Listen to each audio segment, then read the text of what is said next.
Criança é como um imã. Atrai o nosso olhar. Não cansamos de observar e é quase inevitável a pergunta: com quem da família ela se parece mais? A Sara é parecida com a minha mãe, né? A Ana é a cara da mãe, não é verdade? E o Ageu mais ou menos o pai, não é? A personalidade, o temperamento é bem parecido com o pai. Mas fisicamente eu acho que é mais comigo mesmo. Eu acho que tem um pouquinho dos dois. Assim, acho que daqui pra cima é o pai, daqui pra baixo é a mãe. Parece muito meu sogro. O formato do rosto quadrado, assim, é muito parecido. E andando de costas a gente também vê, é o mesmo estilinho. Elas parecem, bem, meu pai puro, né? A Chloe começou recentemente agora a ter um pouco mais de perfil. Começou a virar um pouco mais pra mim. Mas a Estela não tem nada. Não tem nada de mim. É uma mistura até um pouco da minha mãe e do meu marido. Assim como as feições, a estatura e até mesmo alguns comportamentos que herdamos dos nossos pais, certas doenças também podem ser transmitidas pela herança genética. Hoje já é possível evitar que essas doenças se manifestem e uma das formas é o aconselhamento genético. As semelhanças entre parentes não é exclusividade de nós, humanos. Acontece com todos os seres vivos, de um simples micro-organismo ao rei dos animais, incluindo as plantas. Frutos e filhotes recebem informações genéticas que herdam dos progenitores. O que garante isso é a hereditariedade, um conjunto de processos biológicos que faz com que cada ser vivo receba e transmita essas informações através da reprodução. Como atuam os mecanismos de hereditariedade? A grande maioria dos seres vivos possui a informação genética sob a forma de ácido desoxirribonucleico, o famoso DNA. O DNA é uma imensa molécula composta por duas fitas de nucleotídeos torcidas interligadas entre si, formando uma hélice dupla. Cada nucleotídeo tem uma desoxirribose, um grupo de fosfato e uma base nitrogenada, que pode ser a adenina, a timina, a citosina ou a guanina. A relação entre as bases é sempre a mesma. Adenina se liga à timina e citosina se liga à guanina. Todos nós temos um repertório de características que estão, de certo modo, definidas pelo nosso DNA e que são comuns e que nos definem como humanos. Mas a gente sabe que certos grupos continentais ou geográficos compartilham mais semelhança ainda. E mais ainda, indivíduos da mesma família acabam sendo mais similares entre si do que os indivíduos, por exemplo, da mesma cidade ou do que o indivíduo que está morando num outro continente, no nosso planeta. A informação genética é transmitida através dos genes, que são formados por uma sequência específica do DNA responsável por uma determinada característica. Podemos dizer que o gene é a unidade fundamental da hereditariedade. O que é um gene? Um gene é um trecho dessa longa molécula de DNA que constitui cada cromossomo. Consta nesse trecho instruções precisas para produzir uma molécula de RNA que pode resultar na produção de uma proteína com uma determinada função. Só para você ter uma ideia, nós temos mais ou menos 25 mil pares de genes distribuídos em 22 pares de cromossomos autossomos e no par sexual, o que dá, em média, mais de 1.000 genes em cada cromossomo. Para cada característica herdada, existe no mínimo um par de genes envolvido, mas diferentes genes podem atuar na transmissão de uma mesma característica. Recebemos esses genes de nossos pais e, durante a reprodução, passamos para nossos filhos, através dos gametas, óvulo e espermatozoide. Metade do material genético vem da mãe e a outra metade do pai. O ser humano tem 46 cromossomos. Cada indivíduo recebe 23 cromossomos do espermatozoide, que fazem par com os 23 cromossomos do óvulo. Quando esses gametas sexuais se encontram, milhares de genes se combinam, formando um novo ser que vai ser a fusão das informações genéticas dos pais. Os cromossomos que são similares quanto à sua função, seu conteúdo gênico, são chamados de homólogos. Na verdade, cada gene, que é um trecho da molécula do DNA, que codifica um RNA, uma proteína que tem uma determinada função, ele sempre vai ter uma cópia, uma segunda versão dele representada no seu cromossomo homólogo.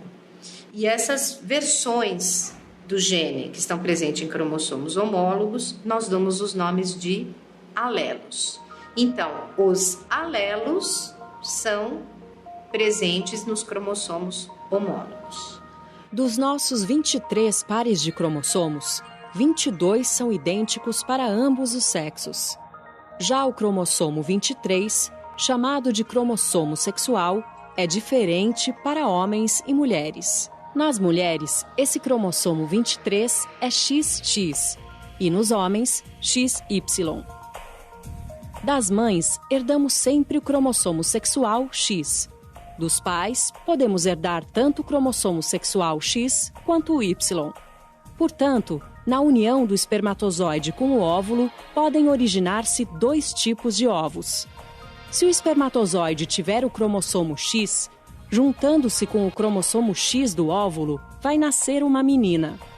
Se o espermatozoide tiver o cromossomo Y, com o cromossomo X da mãe, vai nascer um menino. Ou seja, o sexo do bebê depende do cromossomo que vem do pai. A estatura dos seres humanos é definida provavelmente por um sistema complexo que resulta do efeito de muitos pares de genes simultaneamente. Não é uma característica determinada por um único par de genes, é determinada por algumas dezenas de pares de genes. Então, os indivíduos que tiverem uma coleção de alelos nesses pares de genes mais favoráveis ao crescimento tendem a ser mais altos do que os indivíduos que herdam uma coleção de genes não tão predisponentes a um grande crescimento. Que ainda que eu tenha um repertório genético que me dê pleno potencial para crescimento, que talvez esse crescimento não vai se manifestar completamente se eu tiver uma forte restrição nutricional na minha infância, se eu for acometido por uma sucessão de doenças que possam retardar meu crescimento, ou ainda eu talvez não tenha sido submetido a uma atividade física adequada e talvez isso vai influenciar o resultado da estatura final do indivíduo. Do mesmo jeito que a cor dos olhos, da pele e dos cabelos, algumas doenças também são hereditárias, transmitidas de geração em geração.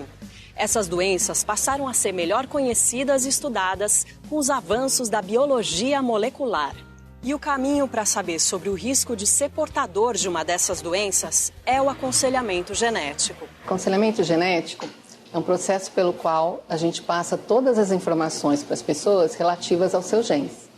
Então a gente explica se tem alguma doença genética, como é essa doença, como ela vai progredir, como pode evitar que essa doença passe para os seus filhos ou qual o risco que isso pode acontecer e algum tipo de prevenção para algumas coisas que podem acontecer no caminhar dessa doença. Para a gente poder oferecer para uma família uma probabilidade, um risco confiável de que vai acontecer uma doença genética, e a gente tem que investigar muito bem a história dessa família. Então, o aconselhamento genético ele tem uma primeira etapa, costuma ser uma primeira sessão, onde é levantado o histórico da família e o histórico da saúde dos pacientes e dos indivíduos dessa família. Depois de obter informações sobre a saúde dos pacientes e suas respectivas famílias, os especialistas desenham um heredograma. Heredograma também é conhecido como árvore genealógica de um indivíduo. Na verdade, é um desenho que mostra como é a sua família. Então, de uma maneira mais rápida, eu consigo bater os olhos e ver como é a representação da sua família. Por exemplo, aqui, olha, eu trouxe um para a gente mostrar. Tem alguns símbolos que são básicos. Então, o quadrado é sexo masculino, homem. O redondo é sexo feminino, mulher. E essa linha que os liga significa casamento. A partir do casamento, nós temos os filhos. Então, aqui nós temos a nossa linha de filiação. Então, aqui nesse caso, nós temos um casal com 2 filhos, um menino e uma menina. Essa filha ela já é casada e tem 3 filhos, sendo que esses filhos aqui, ó, que são ligados de uma mesma linha, são gêmeos. Tá? Então aqui seriam, veja como batendo o olho você já sabe exatamente quem é parente de quem e como é esse parentesco. Bom, eu trouxe para mostrar aqui para vocês um caso real nosso, do nosso ambulatório de oncogenética.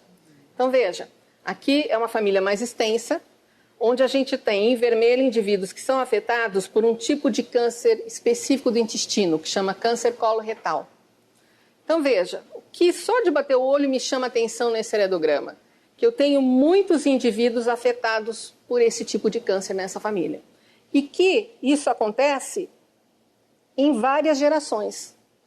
Então, veja, eu tive um indivíduo que veio à procura de orientação genética aqui, que é um indivíduo que ainda não tem qualquer tipo de manifestação e que ele gostaria de saber se essa forma de câncer na família dele é hereditária. De bater o olho no heredograma, vendo esse número de indivíduos afetados, todos eles tendo câncer cedo, jovens, eu já na hora posso bater o olho e dizer que eles têm realmente uma forma hereditária. E que, portanto, esse rapaz aqui precisa, a partir de agora, ter medidas preventivas contra o câncer. E recentemente teve essa história da Angelina Jolie, que teve uma grande repercussão. Você podia explicar um pouquinho pra gente? Aliás, todo mundo quer saber sobre o caso da Angelina Jolie. Por isso mesmo, eu já trouxe um heredograma. Então, veja, a Angelina Jolie, ela tem 2 casos da mãe e da tia que tiveram câncer de mama abaixo de 50 anos, tá? E que, portanto, esse gene que a mãe tinha poderia ser mandado para a Angelina Jolie com 50% de chance, né? Porque ou manda o gene bom ou manda o gene mutado. No caso aqui, ela fez o teste molecular e realmente a Angelina Jolie recebeu o gene mutado. O fato dela ter recebido já esse gene mutado dá um risco de 85% de chance dela desenvolver o câncer de mama precocemente.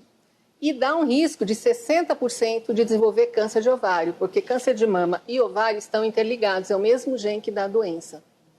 Então, como medida de prevenção, ela resolveu fazer a mastectomia, ou seja, a retirada das mamas.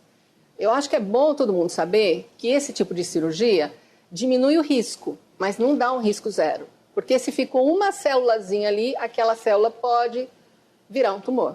O serviço de aconselhamento genético ainda não está totalmente implementado no Sistema Único de Saúde, mas o SUS ainda é o caminho de entrada para uma família que necessite desse serviço.